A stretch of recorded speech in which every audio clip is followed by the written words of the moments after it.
ada istri. Ada. Kalau istri nggak saya kasih biodatanya, nggak usah kan?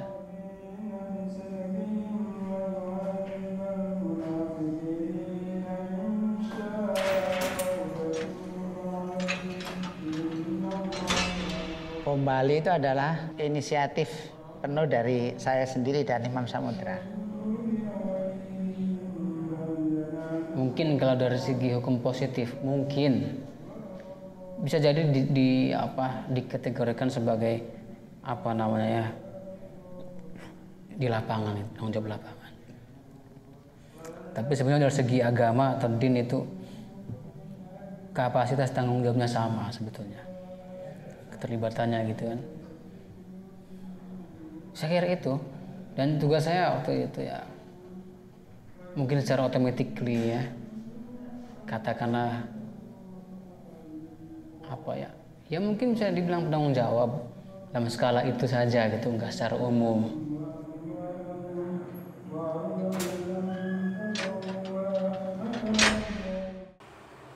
Assalamualaikum warahmatullahi wabarakatuh, Sobat Gocin. Hari ini kita akan ngobrol sama teman gua dulu, teman kuliah di KJ. Gua agak ini aja sama dia agak menarik, banyak ceritanya dari mulai mudanya dari SMA udah jadi seorang pemberontak. Terus sekarang dia menggeluti dunia dokumenter. Ini menarik. Kenapa dia nggak pernah merubah dari dokumenter sampai konsisten dengan dokumenter? Di luar itu dia juga karena sekolahnya dulu SMA seni rupa, dia juga masih melukis. Seniman lah, kalau menurut gue seniman lah. Seniman dan seorang pemberontak. Siapa dia itu dia? Daniel Rudi Haryanto, kalau nggak salah itu namanya. Soalnya panggilannya kalau di kampus Rudi Gajah Mada. Iya kabar Rud? Siap? Apik, Pak. Apik, alhamdulillah. Lo ngobrol campur-campur ya? Bahasa Inggris, Jerman. Bahasa Inggris, Jerman, tapi dominan Indonesia dan Jawa. Wih, kita di pinggir jalan, di dekat rumahnya Rudi. Rud, iya sehat ya? Sehat, alhamdulillah. Dia orang konsisten banget dengan dokumenter. Mau tanya di pertanyaan langsung ini. Kenapa lu dari awal tuh dokumenter? Dokumenter ya. Dulu waktu kuliah, Bra, aku belum bisa membedakan ya, yang fiksi gimana, dokumenter yang mana kan gitu. Oke. Tapi dari mata pelajaran atau mata kuliahnya Pak Khalid Arifin, sejarah film dunia, sejarah film dunia, dan juga cerita-cerita dari para dosen kita ya. Oke. Aku menyadari kemudian bahwa semua filmmaker hebat dunia, itu lahir dari film dokumenter. Dokumenter. Nah, jadi kalau kita bicara lebih lanjut, oh ternyata kalau gue dulu di seni rupa ya. SMA kan, seni rupa. Sekolah menengah seni rupa itu. Apapun nanti kamu akan berkembang ke surrealisme, ke aliran lah, alirannya itu. Ya, ekspresionisme, impresionisme atau apa? Basicnya itu harus realisme. Realis lah. Nyata. Nah itu yang bikin gue terus kemudian aku mau menekuni dokumenter sih. Gitu. Karena kemudian juga aku suka dengan jurnalistik kan. Jadi aku seorang penulis diary atau penulis catatan harian, gue ngerti dewe. Kos-kosan Kuitang dulu kan tiap hari nulis diary ya. Jadi ya jadi akhirnya aku memilih film dokumenter gitu. Nah memang waktu itu kan masa-masa pergolakanku ya, ketika aku menemukan gambar itu kan berapapun luasnya bidang gambar yang aku lukisin atau aku gambar, kanvas ya, sebesar apapun kanvas atau bidang untuk gambar, itu belum mampu untuk menampung kegelisahanku. Orangnya cukup gelisah, terlalu gelisah. Nah terus kemudian itulah aku pengen menggerakkan gambar-gambar itu. Jadi dunia aktivisme itu, kalau dunia aktivisme itu kan menggerakkan massa. Nah aku pengennya menggerakkan gambar-gambar aja. Gitu. Jadi wis tua, jadi orang menggerakkan massa lagi. Wis tua. Enggak lah, itu masih muda banget. Masih muda ya. Terus menggerakkan gambar-gambar gitu. Nah dari dokumenter itulah kemudian aku bisa mengenal banyak hal gitu. Banyak ketemu tokoh juga ya? Banyak ketemu tokoh, dan waktu aku kuliah 98 ya di kelasmu ya. Tahun 2003 itu menjelang aku lulus kuliah ya, itu kan aku sempat ketemu sama para pelaku bom Bali wawancara 14 jam kan. Mereka di Bali kan. Dan itu turning point ya aku sebagai filmmaker dokumenter gitu. Karena kemudian 7 tahun kemudian setelah wawancara 14 jam dengan para pelaku bom Bali itu, aku bisa menyimpulkan, belajar banyak. Aku bisa belajar banyak dari sebuah dunia namanya film. Sejak lo wawancara itu? Ya, sejak aku wawancara, kemudian aku merilis filmnya 7 tahun kemudian di tahun 2010 ya. Aku bisa belajar banyak tentang dunia perfilman lebih luas lagi gitu kan. Berarti lama bener ya, dokumenter itu emang bukan sesuatu yang instan, dalam arti bisa setahun, bisa bertahun-tahun bahkan. Kayak orang nulis buku. Nggak membosankan? Tidak membosankan. Jadi kalau aku melihat memang kemudian dokumenter itu kan investasi. Tapi investasi bukan hanya sekedar investasi pribadi, tapi bisa untuk duit ya.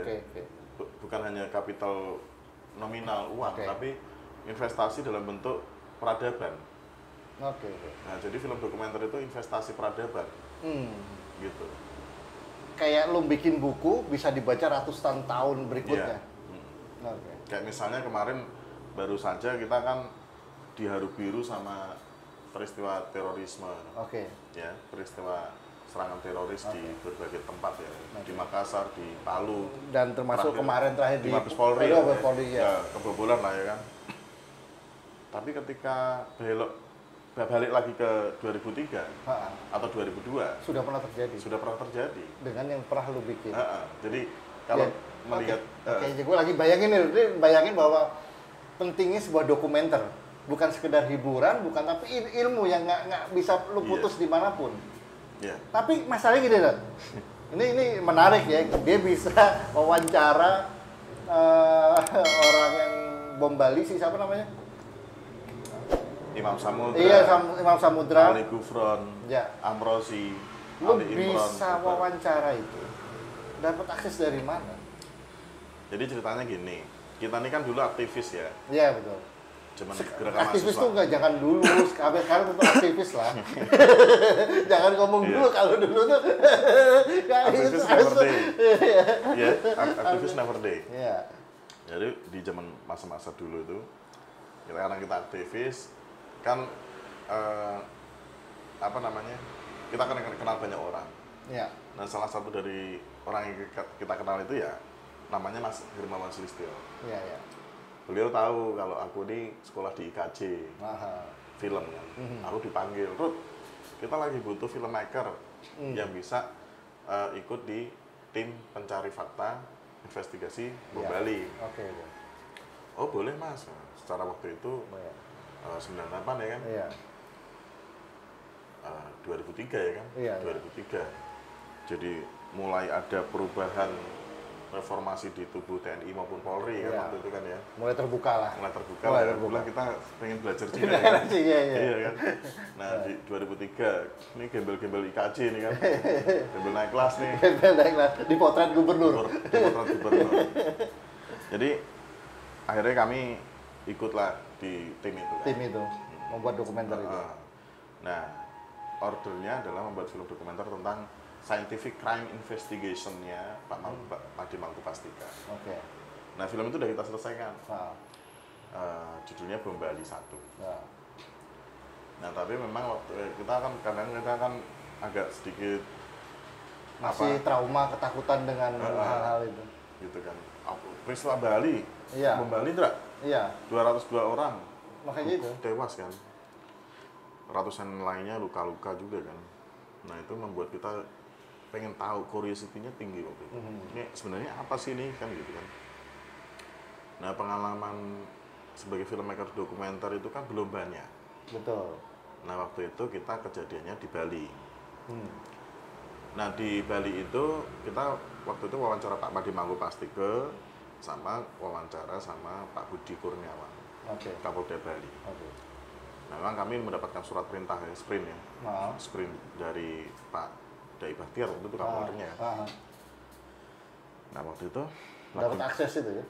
Makan siang tuh aku bilang sama Pak Budi, Pak, saya pengen wawancara dengan para pelaku bom Bali. Aku masih ingat banget tuh, ekspresi Pak Budi itu. Dek, kamu serius mau wawancara? Iya Pak, saya mau wawancara. Dia mau lihat aku lama gitu. Oh ngedan kau gitu. Gila kamu kan. Tapi di sini setelah itu. Bentar. Belum. Beneran ya? Iya Pak, bener. Kamu tahu dek, mereka itu orang-orang indoktriner. Iya. Orang kalau ketemu mereka bisa dikedoktrin, takutnya iya, lo kedoktrin. Aku bilang, Pak Komandan, saya ini kan jelek-jelek begini juga aktivis. Saya lu nggak jelek lah, lu nggak jelek. Lagi lobby tuh. Lagi lobby. Merendah ya. Gini kan aktivis, Komandan. Kami juga pernah mengalami kursus-kursus politik kurpol-kurpol. Ya. Jadi kalau mereka ini punya ideologi, kami juga punya counter ideologinya. Ya. Gitu. Bisa aja kamu nanti. Ya memang, lu tahu sendiri lah ya. Dulu kita di zaman aktivis kan sering mengalami kurpol-kurpol terus diskusi tentang ideologi dan lain-lain ya. Jadi kasih saya waktu deh. Nanti sore ada kabar, nanti sore kamu tunggu kabar ya. Nah kami itu kan nginep di sebelah Polda Bali. Ada wisma gitu, kami dikasih wisma di situ. Pokoknya full akses. Nah sore hari ada anggota gitu, Mas Rudi dipanggil sama Kapolda. Oh siap, aku langsung rapi-rapi kan. Jadi gimana rencananya dek? Nah aku ditemukan sama Pak Anom waktu itu. Pak Anom ini yang mengantar kami untuk ketemu para pelaku bom Bali ini. Awalnya di situ. Jadi akhirnya karena aku waktu itu masih punya kaset 15 kaset. Iya. Ya kan? Kaset kaset mini DV. Mini DV. Waktu itu kami masih punya kaset 15 kaset. Ya. Kita losin 14 jam wawancara. Dari hari itu sampai besoknya. Tapi jeda ada istirahatnya itu loh. Iya. Sekian jam terus 7 tapi jam. paling nggak kan pengalaman itu kan luar biasa, nggak semua orang bisa. Nggak semua orang bisa. Media aja belum tentu bisa. Media belum ada yang bisa. Nah itu dia. Apa yang lo dapet sih boleh lo bocorin ya? Jadi gini, itu yang aku bilang ya. Dokumenter itu kan semacam apa ya? Aku istiqomah di film dokumenter itu satu jalan untuk setiap ada pelajaran gitu loh. Iya. Karena banyak hal-hal yang tidak terduga di hidup ini kan. Iya. Gitu.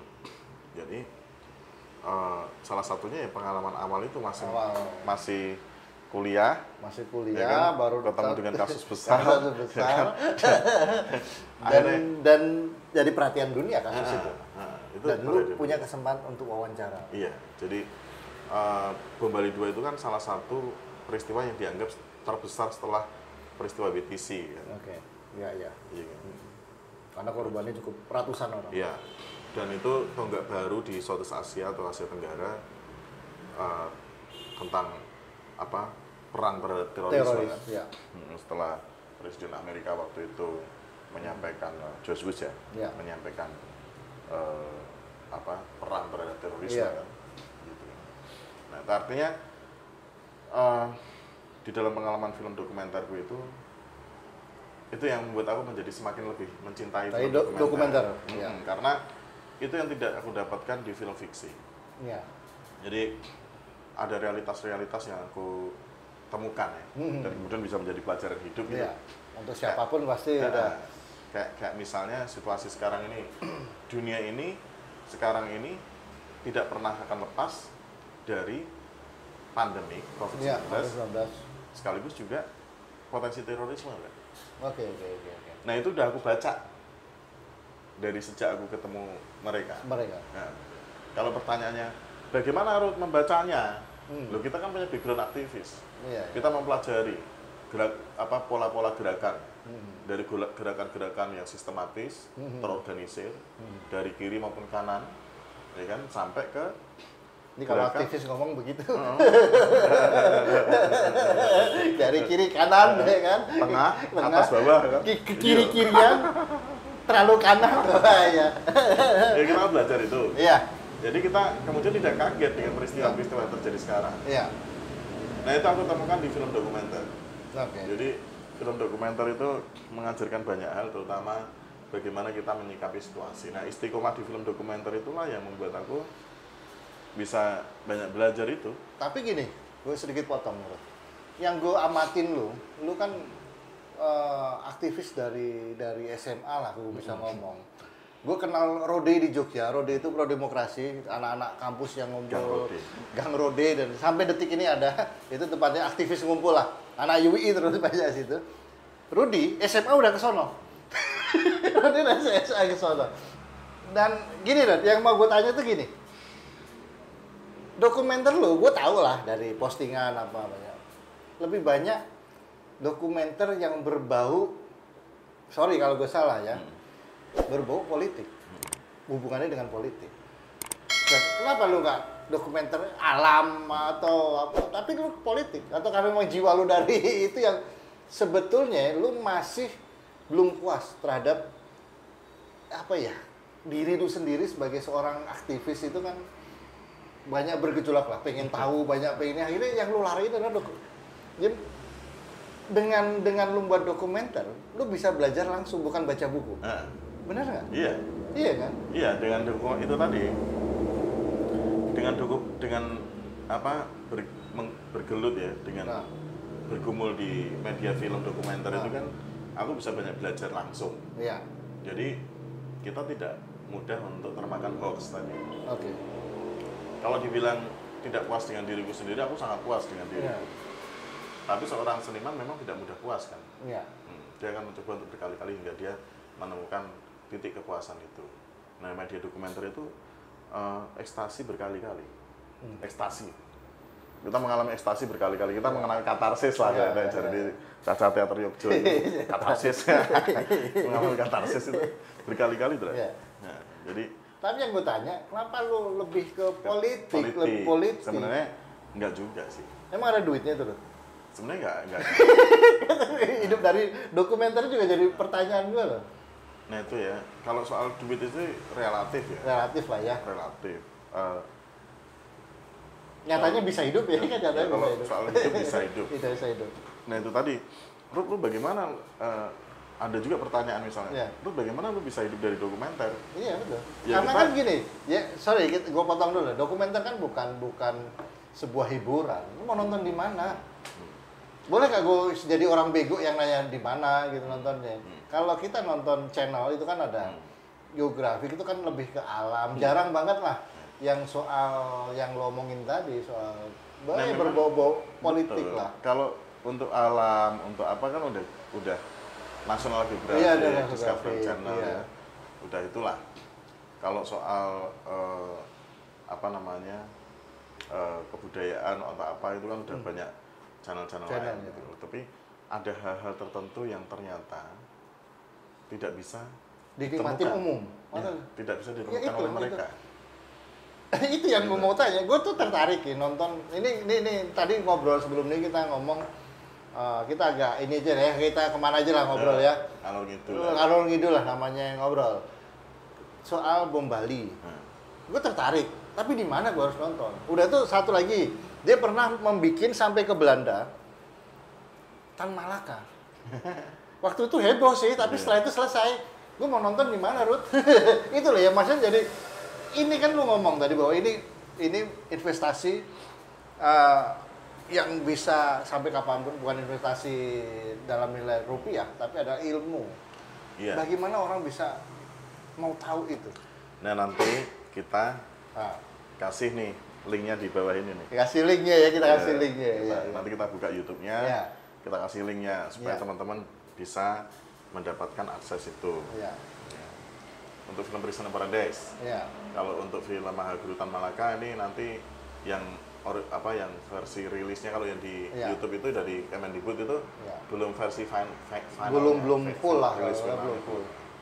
Aku punya yang lebih kalau sebagai filmmaker dokumenter gitu, ketika lu banyak ngalamin kendala, lu A, B lu bikin, tapi nggak bisa dinikmatin orang, lu kecewa tuh. Kan sedangkan niatnya kita bikin itu kan agar orang tahu. Iya. Nah, untuk tahu itu kan tidak harus seperti sekarang ini ya. Iya. Orang tahu itu kan butuh waktu. Dan Oke. butuh effort dong. Tapi kan orang pengennya Mbak Google tuh nggak ada. Jadi khusus dokumenter nggak boleh begitu. Bukan khusus dokumenter nggak boleh begitu, bukan. Maksudnya gini loh. Kalau kamu mau mendapatkan sesuatu yang menarik, itu harus butuh effort dan butuh proses. Iya. Sekarang gitu. Jadi sebelum orang membicarakan, setiap kali ada bom bunuh diri orang membicarakan rame. Iya. Saya sudah membicarakan dari tahun 2010 Pak. Nah itu. Nah, apa artinya kalau mau mendapatkan sesuatu yang bernas itu ya harus butuh waktu dan butuh proses dan butuh effort untuk mendapatkannya dan cari tahu kan gitu. Iya. Nah, di dalam film dokumenter ini kenapa aku banyak menceritakan tentang cerita-cerita yang tidak terceritakan lah, hidden story lah ya. Iya. Dari cerita-cerita yang terkubur atau apa gitu kan. Kayak Tan Malaka, Bali, terus kemudian cerita-cerita tentang Pulau Galang misalnya. Orang kan nggak banyak tahu ya. Iya. Tapi itu ternyata adalah tonggak-tonggak sejarah di dalam kehidupan kita sehari-hari di masa lalu juga. Ya bisa menjadi pelajaran ke depan kan gitu. Iya. Nah, memang aku mungkin kurang marketing kali aku ya. Jadi sehingga tidak terpublis dengan baik gitu ya. Mungkin ya sehingga banyak orang tahu gitu ya. Tapi mungkin itu jadi catatan juga sih buat aku sendiri. Tapi kan secara misalnya Tan Malaka gitu. Tan Malaka itu kan jelas sudah mulai roadshow lah ya, kalau mulai roadshow tapi ternyata ada kendala dilarang misalnya kayak gitu kan. Itu emang separah apa? Kan akhirnya orang bertanya-tanya, Tan Malaka ini kan pahlawan. Nah itulah ya. Jadi sampai akhirnya aku tuh mendapatkan stigma dari teman-teman film itu kan, Rudy kalau ngeluarin film pasti dilarang. Oke. Ya paling enggak ya udahlah dari 210 juta manusia Indonesia nih paling enggak aku yang mengisi sejarah itulah kalau gitu. Dilarang, pokoknya bagian dilarang lu gitu lah ya. Supaya nanti kalau orang tanya kenapa sih Rudy kalau bikin film dilarang gitu aja. Kenapa? Dulu aku waktu di SMSR kuliah waktu sekolah di Sekolah Seni Rupa juga. Pameran di Bentara Budaya Kompas Jogja itu. Jalan Suroto itu.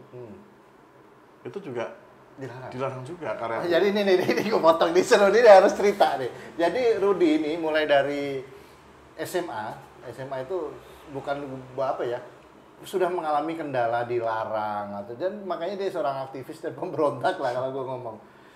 Terus ini kita ngobrol ya, banyak orang yang nggak tahu bahwa ternyata jadi kalau ngeliat anak SMA demo aja lo nggak usah heran sekarang.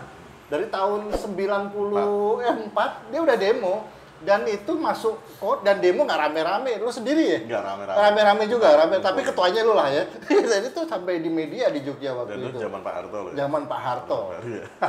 Itu yang apa yang membuat apa namanya lu demo di sekolah waktu ini? Ini Andra ya, orang kita ini kan dari dulu zaman Belanda sampai zaman kita sekarang ini kan selalu sering kata tidak boleh atau dilarang, jangan begini, jangan begitu. Oke. Kita tumbuh di dalam ruang sempit, tidak boleh ini, tidak boleh begitu. Itu yang menimbulkan stunting. Stunting itu pengkerdilan ya. Nah, dari SMA ketika saya mulai mengenal pendidikan dan kemudian saya mengenal banyak buku karena baca buku. Di situ muncul ruang pembebasan di pikiran saya. Gue pikir baca stencil bukan ya? Yo, Annie Ero.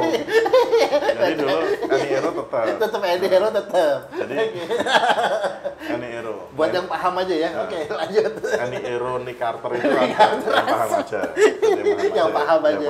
Jadi yang pegang kamera juga nggak paham. Yang pegang kamera mungkin belum paham. Tapi tolong di Google aja Annie Ero sama Nick Carter ya. Nick Carter. Tetap itulah. Kita membaca bukunya Pramudia Anantatur, tapi ada Annie Ero tetap lah. Iya. Jadi bahkan dulu tuh kita membaca buku Annie Ero sama bukunya Pram itu kan kasusnya bisa lebih parah baca bukunya Pram daripada Pram. Padahal satu bukunya. Buat yang paham aja. Iya.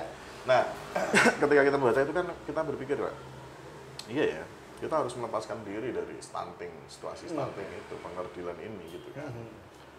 Nah, itulah yang membuat aku kemudian juga curiosity-ku kan tinggi ya. Iya. Di masa remaja itu kan tumbuh dalam curiosity yang tinggi. Pengen ini. Kenapa ini nggak boleh? Kenapa ini nggak boleh? Kenapa ini nggak boleh? Ya kalau kita kenapa ini nggak boleh, tak masukin supaya aku tahu, oh nggak bolehnya begini kan begitu.